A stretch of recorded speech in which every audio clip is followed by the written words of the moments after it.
안녕하세요. 저는 2021학년도 보건임용 합격 수기를 하러 온 경기 중등 신규 보건교사 우찬입니다. 우선 제 소개를 먼저 하고 제가 공부하는 동안 했던 마음가짐 그리고 계획 어떻게 세웠는지 그리고 공부법으로 순서대로 말씀드릴게요. 이 자료는 교수님에게도 드릴 거고 직강생분들은 톡방에 아마 올라가 있다고 하는 것 같거든요. 그래서 같이 보면서 들으시면 될 것 같습니다. 일단 저는 경기도 보건 중등에 지원을 했었고요. 제가 총 공부한 기간은 20년 1월인가 그때 국가고시를 보고 2월에 졸업한 다음에 3월부터 올인해서 공부를 했습니다. 그리고 제 점수는 1차 때 68점이었는데 교육학 16점, 전공 52점이었고요.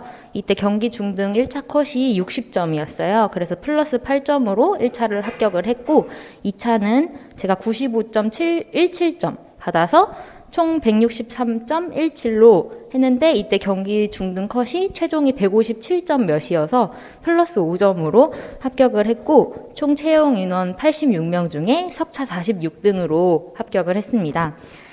제가 그래서 특출난 점수도 아니고 그냥 딱 중간 정도로 합격을 했기 때문에 그냥 이런 애도 다 합격할 수 있구나 이런 생각으로 들어주셨으면 좋겠습니다. 일단 제가 보건 임용을 들어갈 때 마음가짐이 그냥 하루하루를 잘 보내자 이런 생각으로 했었어요. 하다 보면 저번 주에 못한 거 생각나고 또 어제 공부 못한 것도 생각나고 그런 거에 좀 사로잡힐 수 있는데 그런 거에 얽매이지 말고 그냥 오늘 하루 잘 보내자는 마음으로 집중했고 하루하루 내가 한 걸 다 하면 나는 합격이라는 생각으로 마음가짐을 먹었던 것 같습니다. 그리고 불안할수록 제가 해왔던 것을 보면서 좀 되돌아보는 시간을 가졌었던 것 같아요. 그리고 이제 다음으로 계획 부분에서는 제가 원래 계획 짜는 것을 좀 좋아하는 편이어가지고 좀 세세하게 짜고 시간을 많이 들이는 타입이었어요. 그래서 저는 일단 3월부터 시작할 때 연간 계획을 쭉 짜고 그리고 각 월에 들어갈 때 월간 계획도 쭉 짜고 그리고 그 주 일요일에 또 다음 주 계획 짜고 매일매일 일간 계획 짜고 이런 식으로 했었어요. 계획을 짜는 거 워낙 좋아해서. 근데 이렇게 하면 장점이 제가 미리 짜둔 대로 각 범위를 나눠서 짜놓고 미리 짜뒀기 때문에 공부할 때 오늘은 어디 해야 되지 이렇게 헤매고 불안했던 게 좀 덜할 수 있었던 것 같아요. 물론 제 계획 수행률이 100%는 아니었습니다. 그래도 이렇게 짜놓고 하면 어느 정도 제가 한 주에 원하는 범위를 맞출 수 있기 때문에 조금 좋았던 것 같아요. 제가 계획을 짤 때 집중하고자 했던 거는 첫 번째로 복습 스케줄을 철저히 짜는 거였어요. 이제 매주 일요일에 다음 주 스케줄을 짤 때 월요일은 지역사회 복습 이렇게 포괄적으로 하는 게 아니라 지역사회 이론에서 HBM, HPM, 행위론 복습 이렇게 좀 구체적으로 범위를 나눴습니다. 그리고 두 번째로 매일의 목표를 잘게 나눠서 계획을 짰었어요. 만약에 강의를 듣기 이게 한 항목이 아니라 강의가 총 4시간이면 강의 듣기 1, 강의 듣기 2, 강의 듣기 3, 강의 듣기 4 이런 식으로 해서 1시간 들을 때마다 체크를 했었어요.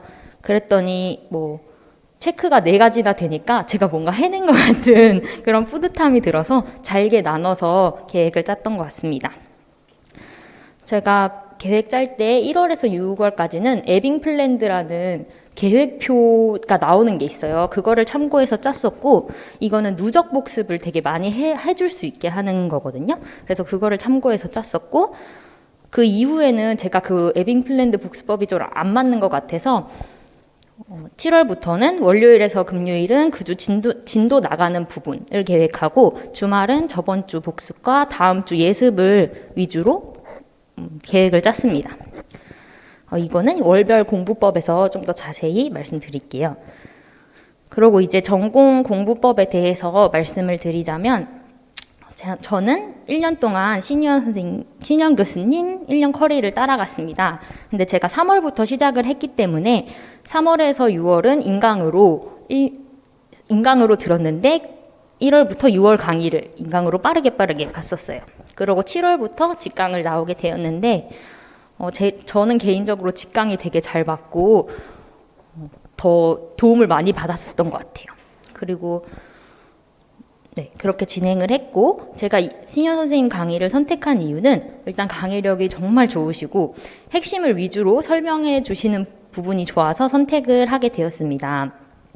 그리고 강의를 따라가는 동안 중간중간 보건교사가 학교에 가서 무엇을 해야 하는지, 보건교사의 의미란 무엇인지 많이 생각해보게 해줄 수 있는 말씀들을 정말 많이 해주세요. 그래서 좀 더 보건교사에 대한 의지가 확고해 질 수 있었던 것 같습니다. 이제 월별 공부 방법에 대해서 말씀드리면 일단 3월에서 6월은 제가 그 필수 이론 강의 1월에서 6월까지의 범위를 따라가야 됐기 때문에 진도를 따라잡기 위해서 주 2회 이론 강의를 들었습니다. 강의 들은 날은 일단 책을 덮고 오늘 뭐 배웠지를 그냥 백지에 좀 써봤었어요. 그냥 간단하게, 정말 간단하게 써봤고 그 날은 배운 내용을 그냥 연필로 3회독을 했으니까 빠르게 그리고 그 강의 다음 날에는 펜으로 배운 내용을 1회독을 하고 백지 복습을 했었어요. 검정펜으로. 그 다음에 기억나지 않는 부분은 체크하고 또 3일 뒤에는 펜으로 또 한 회독을 하고 그 백지 복습 위에 제가 빼먹고 기억 안 났던 부분을 파란색 펜으로 보충을 했습니다. 그러면 이제 제가 어느 것을 익히고 모르는지를 파악할 수 있었어요. 그러고 일주일 뒤에 또 1회독을 하고 그 백지 복습 위에 최종으로 못한 부분은 빨간색 펜으로 체크를 했었어요. 그리고 이때 이제 기출 분석이랑 키워드 문제집 강의가 같이 나가는데 그때 이제 저는 강의 전날 진도 나갈 부분에 문제풀이를 했었고요. 강의 들은 날은 중요한 부분 키워드 요약집에 체크하고 미처 다 못 푼 부분은 그날 풀고 문제집 문제를 채점하고 틀린 부분은 또 빠르게 읽었습니다. 그리고 이때 뭐 이동 시간이나 그런 자투리 시간이 있을 때 저는 암기 노트를 만들어서 암기를 했었어요. 제 수기 그 안에 사진 파일이 같이 들어가 있는데 그냥 요만한 노트에 앞면에는 뭐 문제를 쓰고 뒤집으면 답을 확인할 수 있도록 그래서 들고 다니면서 앞뒤로 보고 암기를 할 수 있는 암기 노트를 활용을 했습니다. 제가 뭐 여러분에게 만약에 3월에서 6월 앞에 이론 강의에 이것만은 꼭 해줬으면 좋겠다라고 하는 게 있다면 인강생의 경우에는 진도가 밀리지 않는 게 제일 중요하다고 생각을 해요. 양도 많고 빠르빨리 지나가기 때문에 한 주 밀리면 그 다음 주가 되게 힘들고 그렇거든요. 그래서 진도 밀리지 않는 게 가장 중요하다고 생각하고 처음부터 너무 완벽하게 하려고 하면 안 된다고 생각해요. 막 이렇게 책을 덮고 오늘 뭐 배웠지? 했는데 하나도 생각이 안 나는 거예요. 근데 거의 이 양이 많기 때문에 거의 대부분의 사람들이 그렇게 느끼거든요. 근데 그때 이거 내가 꼭 했었어야 되는데 이러면서 너무 처음부터 완벽하게 하려고 하면 시간이 너무 많이 들기 때문에 그것을 유의해 주시면 좋을 것 같습니다. 그리고 이렇게 강의를 듣다 보면 뭐 중요하게 생각되는 부분도 있고 이것까지 해야 되나 책 보면서 그렇게 생각되는 부분도 있는데 이때 아니면 그 이후에는 그런 사세한 부분까지 볼 수 있는 시간이 없기 때문에 이 시기에 좀 거르지 말고 중요하다고 하시는 부분을 다 꼼꼼히 보아주셨으면 좋겠습니다. 그리고 이제 7월부터는 영역별 모의고사가 시작이 되는데요. 저는 이때부터 영역별 모의고사와 함께 단권화를 만들기 시작을 했습니다. 근데 이때 코로나 때문에 직강을 한 달 반 가고 한 달 반은 인강으로 진행을 했어요. 그래서 이때 조금 힘들었는데 일단 제가 공부한 방법을 말씀드리면 목요일 날 영역별 모의고사가 있었기 때문에 월요일부터 수요일은 목요일 날 진도 나갈 부분을 한번 읽고 기출이나 문제집의 못 푼 부분을 푼 다음에 중요한 부분이나 예상 답안을 정리하고 암기했습니다. 단권화를 만들려고 한 건 아닌데 이걸 매주 하다 보니까 이게 단권화가 되더라고요. 그래서 이렇게 진행을 했고 이제 목요일은 저는 직강을 들었기 때문에 직강 1시간 전에 학원에 와서 이렇게 단권화 했던 것을 복습하고 영역별 모의고사를 보았습니다. 그리고 틀린 부분을 오답 노트를 작성을 했었어요. 이 오답 노트 관련해서는 잠시 뒤에 또 다시 말씀을 드리겠습니다. 그리고 그 금요일에는 이제 틀린 문제랑 중요했던 부분을 단권화에 추가하고 문제집 못 푼 부분이 있으면 다시 풀었습니다. 그러고 그 다음 주 토요일에는 그 전주 목요일에 나갔던 부분을 기출문제를 다시 풀고 취약한 부분은 빨간색으로 추가를 해서 단권화에 좀 추가하는 작업을 계속했습니다. 그리고 이제 자투리 시간에서는 이동 시간 동안 모의고사 답안지가 있어요. 거기에 이제 모의고사에 관련된 많은 내용들이 들어가게 되는데 그 답안지를 보면서 복습하고 암기하고 또 아까 말씀드렸던 암기 노트를 활용해서도 암기를 했습니다. 저 이때부터는 모의고사에서 새로 추가되거나 확장되는 개념을 좀 지나치지 마시고 매주 확인해 주시는 게 되게 좋을 것 같아요. 그리고 이때부터 그 30 노트를 뚫어가지고 영역별로 나눠서 봤었는데 그게 되게 도움이 됐었던 것 같습니다. 그리고 10월에 이제 총괄 모의고사를 진행하게 되는데요. 이때 지역 성인, 아동 여성, 모성 정신 이렇게 4주가 진행이 됐었어요. 그래서 9월, 저는 이때부터 본격적으로 써 나가기 시작을 했습니다. 매일매일 복습 노트라는 것을 작성을 해서 쓰는 연습을 했었는데 이것도 뒤에 자세히 말씀을 드리겠습니다. 목요일 날 그 영역별 모의고사가 있었기 때문에 토요일에서 수요일은 모의고사를 볼 영역을 단거나 그 전에 했던 걸 좀 보고 오답 노트도 한번 보았습니다.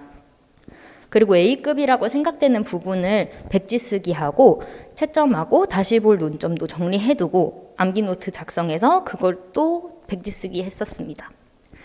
그리고 목요일 같은 경우에는 총괄 모의고사 보고 이때부터 교수님이 특강 수업을 진행을 해주셨었어요. 그래서 특강이 끝나고 나면 밤이 되는 거예요. 그래서 너무 힘들어서 저도 이때 집 가서는 쉬었던 것 같습니다. 그리고 금요일에 이제 목요일 날 봤던 총괄 모의고사 오답 노트 작성을 했었고요. 그리고 길라잡이를 다시 1회독을 했는데 이때 길라잡이를 순서대로 보는 게 아니라 거꾸로 봤었어요. 뒤에도 되게 중요한 내용이 많은데 순서대로 보다 보면 앞 내용만 집중이 되기 때문에 거꾸로 본 게 되게 좋았던 것 같습니다. 이것도 교수님이 추천을 해주셔서 거꾸로 봤는데 되게 좋았던 것 같아요. 그리고 오답 노트 틀린 것들 다시 풀어보고 틀린 것 또한 이제 복습 노트에 추가를 했습니다. 그리고 11월로 넘어가면 이제 이때는 11월에 2주만 있으면 시험을 봤기 때문에 총정리하는 시간을 가졌었어요. 이때 실전 모의고사 들어갔는데 그때 특강 자료나 필요한 부분이나 강론서, 기출 문제를 빠르게 1회독을 했습니다. 그리고 영역별 모의고사나 총괄 모의고사, 실전 모의고사 본 거를 시험 한 1주 전부터 다시 풀어보는 거를 했었어요. 꼭 시험지에는 아니고 그냥 큰 B4 사이즈의 백지에 그냥 쭉 써보면서 제가 이 나왔던 문제를 알고 있나 모르고 있나를 좀 확인해보는 작업을 했었던 것 같습니다. 그리고 영역별로 총 정리하는 걸 했었는데 그냥 큰 종이에 뭐 성인 이렇게 써놓고 중요한 부분을 제가 A급부터 쭉 써보는 작업을 했었어요. 저는 이렇게 좀 쓰는 거를 많이 했던 것 같아요. 그게 저 복습에 도움이 됐던 것 같고 어쨌든 써내는 시험이기 때문에 많이 써봐야 한다는 생각을 했었습니다. 그리고 제가 그 전에 계속 만들어 왔었던 단권화 노트에 추가할 부분을 추가하고 한 시험 3일 전부터 시험날 가서 볼 자료를 정리를 했어요. 이게 뭐 시험날 막상 가서 주어지는 시간은 사실 실상 한 10분? 15분밖에 없는데 그 사이에 내가 부족했던 부분을 빠르게 보려면 한 2, 3일 전에 내가 가서 뭘 볼지 딱 10분짜리, 15분짜리를 저는 만들어 갔었어요. 앞서 말했듯이 저는 계획하는 걸 좋아하기 때문에 그런 걸 했었는데 그렇게 해가는 게 덜 불안하고 그날 또 도움이 됐었던 것 같습니다. 이 11월에 뭔가 이제 조언을 드리자면 이때는 정말 시험이 얼마 안 남아서 불안도 커지고 그래서 집중도 잘 안 되는데 그래서 내가 집중할 수 있는 방법을 총동원해서 하는 게 좋은 것 같습니다. 저는 시험 1주 전부터 너무 집중이 안 되고 불안해지기 시작하니까 제가 공부하는 모습을 녹화하는 방법을 썼었어요. 이렇게 앞에 패드나 핸드폰 두고 녹화를 하면 아무래도 뭔가 좀 남의 시선이 있는 것 같고 신경이 쓰이니까 어쩔 수 없이 집중하게 되는 방법을 했었는데, 그런 식으로 내가 어떻게든 집중할 수 있는 방법을 찾아서 하는 게 좋은 것 같습니다. 그리고 이때부터는 자신감을 충전하는 게 중요한 것 같습니다. 사실 뭐 내가 이때 동안 해왔던 공부나 뭐 그런 자료들을 괜히 보면서 뿌듯해하고 이런 거 하면서 조금 자신감을 충전하는 게 중요한 것 같습니다. 이렇게 월별로 공부를 했었고, 저는 스터디 측면에서는 저도 계획에 따라서 공부해야 되는 스타일이어가지고 스터디를 크게 활용하진 않았습니다. 그냥 타 강사님 듣는 친구랑 전화로 뭐 우리 이런 게 중요했었어, 이 정도만 스터디를 진행하고 총정리만 한번 같이 했었고요. 네, 그렇게 진행을 했습니다. 그리고 앞서 계속 말씀드렸던 단권화 측면에서는 제가 아까도 말씀드렸듯이 단권화를 만들려고 했다기보다는 중요한 부분, 제가 취약한 부분만 모아서 자료를 만들었더니 그게 단권화가 되었어요. 그래서 나중에 복습에도 활용하다 보니 좋았고, 저는 이거를 들고 시험날 가지고 가서 복습을 했습니다. 그리고 이거를 만든 방법은 영역별 모의고사 대비하면서 중요한 부분 뽑아서 보고 모범 답안 작성해보고 이렇게 했었어요. 그러고 여기서 모범 답안을 지우고 제가 그걸 직접 써보고 이런 식으로 복습을 활용을 했습니다. 제가 앞서 말씀드렸던 복습 노트는 이게 한마음 카페에서 다른 합격자 선생님이 올려주신 건데, 제가 그 합격수기 파일에 링크를 걸어놨거든요. 그걸 보고 참고를 해주셨으면 좋을 것 같습니다. 네, 그리고 오답노트 같은 경우에는 오답노트를 만드는 것에 대해서 부담을 많이 가지실 수도 있고, 앞서 선생님이 말씀해 주신 것처럼 이건 약간 개인차가 있는 것 같아요. 그래서 제가 오답노트를 만들 때 중요하게 했던 거는 뭐 얼마나 꼼꼼히 하고 보기 좋게 하냐 이거보다는 그걸 얼마나 복습에 활용할 수 있냐를 중점으로 봤던 것 같습니다. 잘 만들어 두더라도 뭐 한 번만 보고 끝이라면 사실 오답노트의 의미가 없다고 생각을 하거든요. 그래서 복습 자료나 내가 부족한 부분을 파악하거나 암기하는 용도로 잘 쓸 수 있다면 만드는 것을 추천드리고, 아니면 안 만드셔도 될 것 같습니다. 저는 오답노트 작성할 때 한 페이지 그 수학 노트 같은 거 반이 나눠져 있는 공책이 있어요. 그러면 이쪽에는 문제 쓰고 이쪽에는 답을 썼는데, 제가 틀렸던 부분을 빨간색으로 썼습니다. 그래서 제가 이게 말로만 설명하면 어려울 것 같아서 가져왔는데,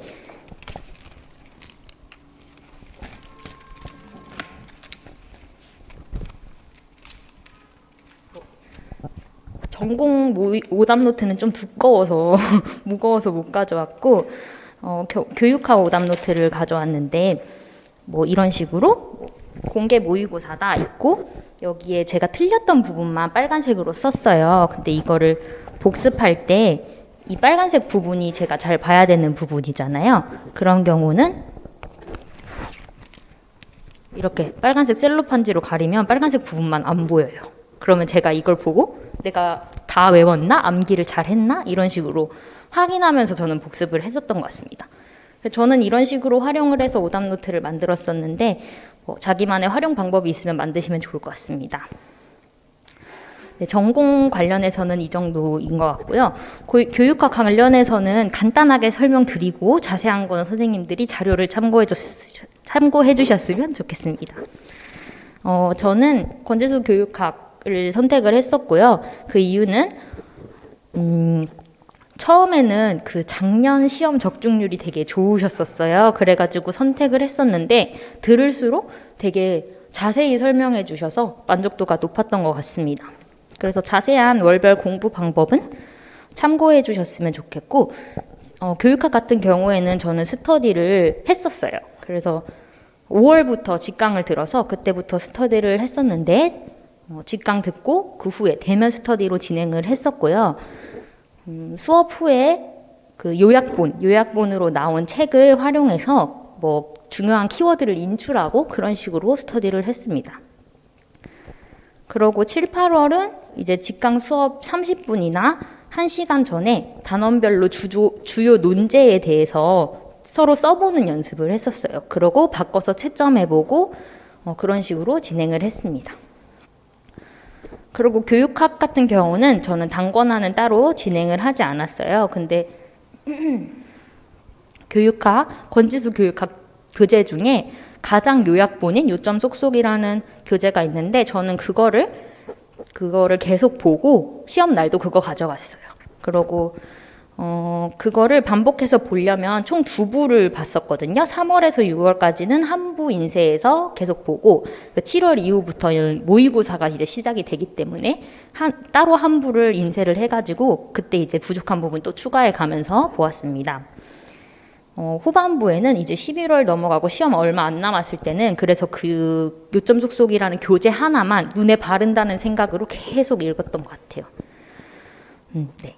그러고 교육학도 마찬가지로 오답 노트를 진행을 하였고 그 백지 복습도 교육학은 했었는데 목차를 보고 가지치기 하는 연습을 했었어요. 그 이론 강의할 때는 이론 강의를 쭉 듣고 목차만 써보는 연습을 했었고 이제 후반부를 갈 때는 목차를 보고 제가 자세한 거를 써내는 가지치기를 하는 연습을 했습니다.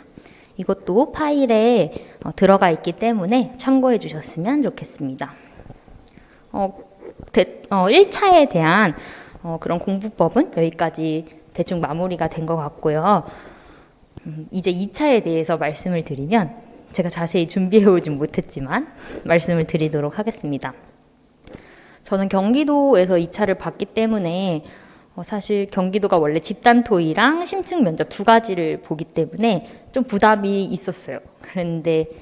그래서 이제 1차가 끝나고 나서 집단 토의랑 심층 면접을 같이 준비를 하다가 중간에 경기도가 집단 토의를 코로나 때문에 안 본다고 발표가 난 거예요. 그래서 그때부터 이제 개별 면접에 집중을 해야겠다 싶어서 바로 스터디를 진행을 했습니다. 그리고 1차 발표가 나기 전까지는 스터디 하나로 진행을 했었어요. 저도 앞서 선생님이 말씀해 주신 것처럼 좀 친한 사람들, 원래 알던 사람이랑 진행을 했는데 저는 같은 보건교과랑 안 하고 미술교과 선생님이랑 진행을 했어요. 그게 좀 더 이렇게 다양한 답변을 만들 수 있었던 것 같아요. 다양한 교과가 함께 하는 게 답변에 대해서 좀 더 다양한 소스를 만들어 줄 수 있는 것 같습니다. 그래서 꼭 보건이라고 아니면 교과 비교과를 나누지 않고 좀 다양하게 스터디를 하시는 것도 초반에는 추천을 해드리고 싶어요. 그리고 사실 경기도 같은 경우에는 시책이 상당히 큰 비중을 차지하기 때문에 1차 끝나고 나서는 시책을 머리에 넣는 작업을 주로 했습니다.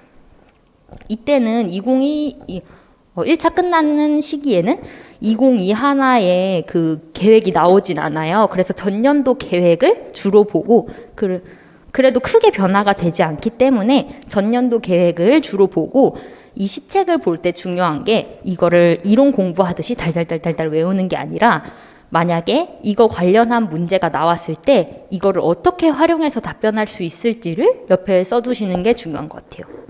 이론을 아무리 넣어놔도 그거는 외우는 거라서 사실 답변을 할 때 티가 나거든요. 얘는 이걸 외운 거구나. 이런 티가 나기 때문에 그냥 자신만의 답변에 녹여내는 게 중요하다고 생각합니다. 그런 것을 생각하시면서 시책을 보면서 익히는 것이 중요한 것 같습니다. 그리고 1차 발표가 난 후에는 저도 사실 제 생각보다 점수가 낮게 나왔기 때문에 왜 이렇게 나오지? 이러면서 억울해 했었는데 앞에 선생님 말씀대로 그거는 제가 항의를 할 수 없고 왜 이렇게 나왔는지를 볼 수 없는 시험이기 때문에 그냥 그만큼 내가 더 열심히 해야겠다 이 생각으로 임했던 것 같아요. 그리고 1차 발표 난 후부터는 스터디를 엄청 늘렸어요. 저는 매주 일요일에는 실전 연습 스터디라고 해서 비교과 2명, 교과 2명 이렇게 해서 실제 시험처럼 앞에 노크하고 들어오는 것부터 답변하고 의자 넣고 나가는 것까지 딱 15분, 20분 맞춰서 했었거든요. 그게 되게 많이 도움이 됐었던 것 같아요. 그거 실전 연습 스터디 하나 진행을 했고 그 이전부터 해왔던 미술쌤과 시책 관련해서 얘기하는 스터디를 하나 했고 그리고 매일매일 줌으로 스터디를 2개를 진행을 했습니다. 아침에 일어나서 30분 동안 즉답형만 4문제 만들어 와서 서로 대답하는 거 아침에 가볍게 진행을 했었고요. 그리고 저녁에 저는 기출이 되게 중요하다고 생각을 해서 저녁에 저는 같은 비교과인 상담 선생님과 줌으로 기출 2번씩 돌리는 스터디를 했습니다. 기출이 중요한 이유가 그만큼 이렇게 좋은 문제가 사실 다른 문제집 보면 잘 없어요. 그러니까 문제는 많은데 기출만큼 그 사람들이 고민해서 낸 문제가 그렇게 많이 없기 때문에 기출을 1차 때만큼 중요하진 않지만 연습하는데 꼭 활용을 해보셨으면 좋겠습니다. 그리고 밴드 스터디를 진행을 했었어요. 밴드 스터디는 그 보건 아이디어 밴드라는 스터디를 진행을 했었는데요. 이게 뭐 문제를 보다 보면은 뭐 통일에 대한 교육 방안으로 자신의 보건 교과와 연계하여 자신은 어떻게 교육할 것인지 답변하시오. 이러는 문제가 가끔 나와요. 뭐 예상 문제에도 있고 기출에도 가끔 있고. 근데 사실 통일, 보건 이러면 기억이 잘 안 나잖아요. 딱 떠오르는 것도 없고 그런 거에 대해 다양한 사람들이 어떤 아이디어를 갖고 있는지 나누는 밴드 스터디를 했었어요. 그거는 뭐 바로바로 답변하는 거를 확인할 필요는 없고 아이디어를 나누는 거기 때문에 그냥 밴드에 몇 시까지 올리는 걸로 이렇게 스터디를 진행을 했고요. 실제로 이거를 시험 보기 전주까지 계속 진행을 했었는데 저는 되게 도움이 많이 됐었어요. 실제로 이번에 경기도 비교과 문제가 자기 교과랑 연결해서 답변하는 게 절반 이상이었어요. 네. 그랬기 때문에 이거는 이제 교육청 상관없이 저는 진행을 했었거든요. 최대한 다양한 아이디어를 얻기 위해서. 그래서 이것도 부담이 없어요. 사실 매일 하나만 올리면 되니까 그것도 함께 진행하시면 좋겠습니다. 그 정도 있었고요. 그러고 스터디는 그 시험이 저희 수요일이었는데 그 전주 월요일부터 저는 번개 스터디를 진행을 했어요. 어차피 면접관은 저는 다 모르는 사람이고 처음 보는 사람들 앞에서 말을 해야 되기 때문에 그런 처음 보는 사람들 앞에서 말해보는 연습이 되게 중요하다고 생각을 했었어요. 그래서 번개 스터디로 모르는 사람들 앞에서 정말 20분 재고 그냥 얘기를 해보는 그런 스터디를 많이 했는데 그게 또 도움이 많이 됐었던 것 같습니다. 그래서 뭐 사실 코로나 상황에서 스터디가 많이 줄어들긴 했지만 이제 올해는 또 어떻게 될지 모르겠지만 할 수 있다면 번개 스터디를 하는 것도 추천을 해드리고 싶습니다. 네, 그렇게 진행을 했고요. 2차 때 또 중요한 거는 답변도 중요하지만 미소나 그런 태도적인 부분도 되게 중요하다고 생각해요. 그거를 이제 보고 교정하려면 대면 스터디를 하는 게 더 도움이 되고 또 하나 팁을 드리자면 녹화를 많이 하시는 게 좋은 것 같아요. 그러니까 매일매일 내가 어떻게 답변하고 시선 처리를 어떻게 하는지를 다 녹화를 하셔가지고 그거를 보면서 자기가 이거를 신경 쓰고 답변을 해야 그게 고쳐지기 때문에 녹화를 보시면서 하시는 게 좋을 것 같습니다. 또 남은 모르지만 나만 보이는 그러한 미묘한 것들이 있기 때문에 스터디를 할 때도 저 이거 녹화할게요 하면 다 찍어 주시거든요. 그래서 그런 식으로 해서 자기가 부족한 부분을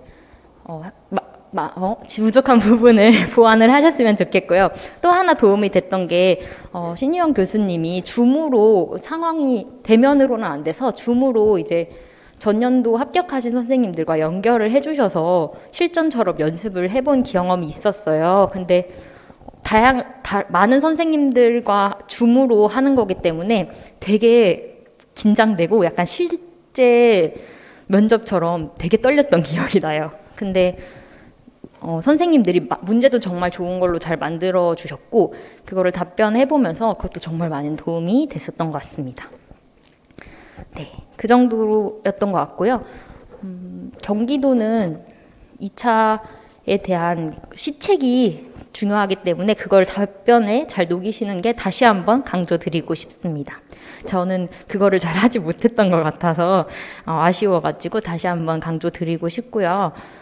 2차에 대한 거는 이 정도로 마무리하고 싶고요. 만약에 뭐 궁금한 점이 있으시거나 하시면 뭐 교수님 통해서 말씀을 해주시면 언제든 답변을 해드릴 수 있으니까 물어보시면 좋겠고 이제 마무리를 할 건데요. 여러분께 드리고 싶은 말씀은 지금 이 시간에 감사하셨으면 좋겠습니다. 저는 3월부터 공부를 시작을 했기 때문에 되게 약간 좀 조급하고 쫄리는 마음이 있었어요. 물론 후반부에 시작하는 선생님들도 계시지만 일단 인강 2개월을 빨리 따라가야 하는 입장이고 그 전에 해본 그게 없었기 때문에 되게 조급했는데 그래도 지금 내가 공부할 수 있는 시간에 감사하셨으면 좋겠어요. 저도 그 9월에 코로나 2.5단계 처음 시작하면서 학원도 문을 안 열고 스터디 카페도 문을 안 여는 상황에서 정말 슬럼프가 제대로 왔었어요. 저는 집에서는 공부를 절대 못하는 타입이기 때문에 어딘가 가서 공부를 해야 되는데 어딘가 갈 수 있는 데가 없으니까 집에서 공부를 하긴 하는데 안 되고 시간은 지금 100일도 안 남았고 하니까 진짜 막 울기도 정말 많이 울었었던 것 같아요. 그럴 때는 갑자기 생각하니까 그럴 때는 저는 그럴 때 오히려 좀 자기를 이렇게 환기시킬 수 있는 게 있었으면 좋겠어요. 저는 그때 너무 힘들어하니까 친구가 저를 데리고 3일 동안 제주도를 보냈었어요. 저를 그래가지고 그냥 바다 보면서 있으라고 그랬었는데 그러고 갔다 오니까 이제 코로나도 좀 단계가 낮아지고 스터디 카페를 갈 수 있어서 그때부터 진짜 많이 달렸던 것 같아요. 그래서 너무 힘들고 책상에 앉아 있어서 눈물만 난다 이러면 한 번쯤 자기를 환기해주는 시간도 중요한 것 같습니다. 그리고 그때 그렇게 힘들 때 이 생각이 정말 많이 들었어요. 그래도 지금 아직 시간이 있으니까 아직 내가 부족한 게 뭔지 알 수 있으니까 감사하다 이런 생각을 많이 했었던 것 같아요. 그러니까 감사한 만큼 놓치지 말자 이렇게 생각을 하시고 임하셨으면 좋겠고 저도 했으니까 여러분 모두 할 수 있으실 거라고 생각을 합니다. 네, 모두 합격하시길 기원하고 이만 마무리하겠습니다. 감사합니다.